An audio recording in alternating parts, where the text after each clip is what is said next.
Not one single story can span multiple human existences. Not one story can recount the lives of every person on this planet. It cannot speak for every belief, every moral truth, every identity. That one story cannot be you. And yet, for most of human history, we lived inside that grand story anyway. That story, the meta-narrative, told us who we were.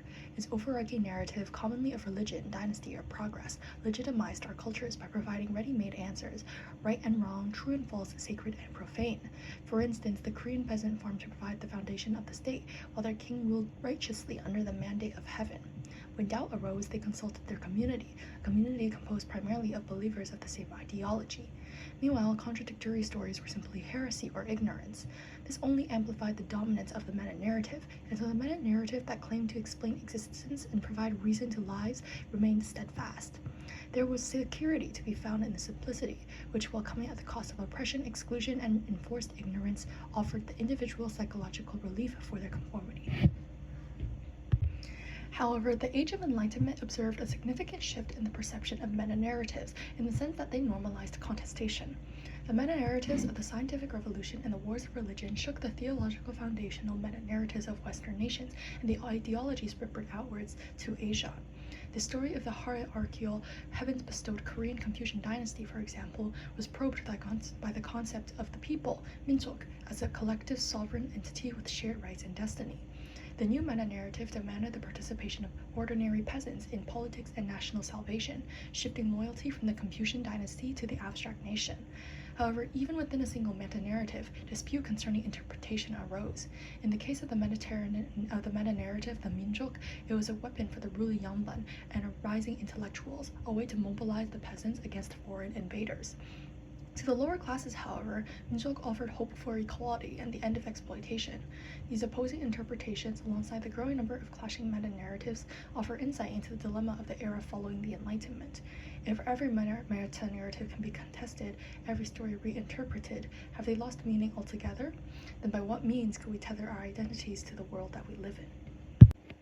While not an answer to the plight, the book Postmodern Condition, written in 1979 by Jean-François Lyotard, coined a significant term, the postmodern condition. It was an influential term in philosophy that criticized meta-narratives for their reductionist and teleological approaches.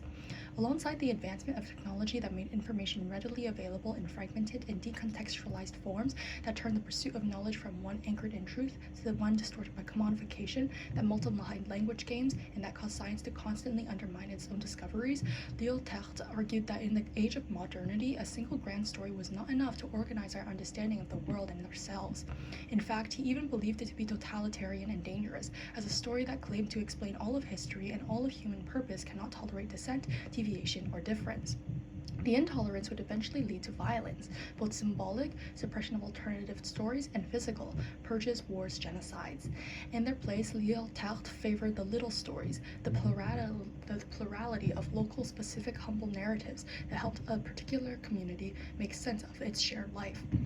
It does not claim to explain the universe. It does not demand that outsiders convert. It does not justify killing in the name of progress or salvation. Lyotard believed that society was held together not by shared belief in a grand narrative, but by the countless social bonds formed as little stories were woven together, each in its own specific context.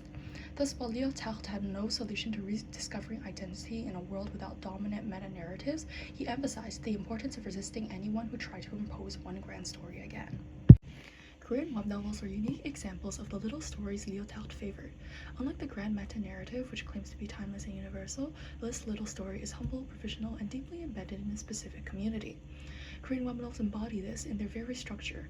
They are published on online platforms such as Kakao Page, Ready Books, and Mumpia, releasing multiple chapters per week in a fast-paced serialization. This ongoing and online format is what makes Korean web novels exactly the type of social and provisional narrative Lyotard favored over the closed, totalizing grand story. The comment section allows readers to react, theorize, and debate in real time. Authors monitor view counts, ratings, and reader feedback, and they can and often do adjust the plot based on audience preferences. This means the story is not handed down from a single authoritative author god. It is co-created between writers and readers. For Lyotard, little stories bind communities, not through shared belief in an abstract truth, but through the concrete everyday act of telling and retelling stories together. The web novel comment section is that act made visible. Unfortunately, the nature of Korean web novels is exactly what creates its ambiguity in Korean culture. While they are wildly popular, generating millions of reads and spawning successful adaptations into webtoons, dramas, and films, they are rarely treated as serious literature. It's reflected in their price, a mere 100 won per chapter, which is 10 cents Canadian, and the authors are often seen as amateurs without proper publishers, the plots redundant, and the writing average. Critics dismiss web novels as addictive, formulaic, and escapist, and they are frequently overlooked in literary circles.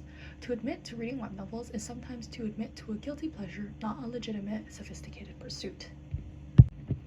Yet this dismissal assumes that meaning is a property of the text itself, that a canonized novel contains meaning and a web novel lacks that. But meaning does not live in the story. It is constructed by the reader, woven from the fragments of little stories they encounter. The reader does not passively receive truth from a grand meta-narrative, they actively build it from things as trivial as their experiences, or in this case, a web novel. After all, a web novel, even when dismissed as trivial, is still a little story, and a little story, however humble, can become part of someone's self.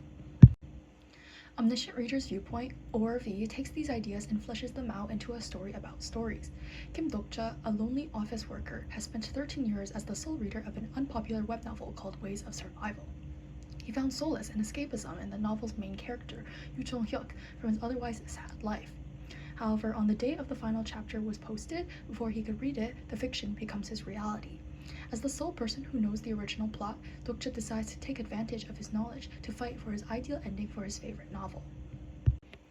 The original plot of Ways of Survival is a meta-narrative, a cruel, fixed story that demands the constant destruction of its worlds, deaths of its characters, and regressions of Yoo Chung-hyuk, but Dokja refuses to accept it. Using his knowledge of the plot, Dokja seeks to defy that. He reaches out to the fragments of the story he loves, building relationships with the characters, completing trials meant for Yoo Chung-hyuk, and confronting the system of Ways of Survival.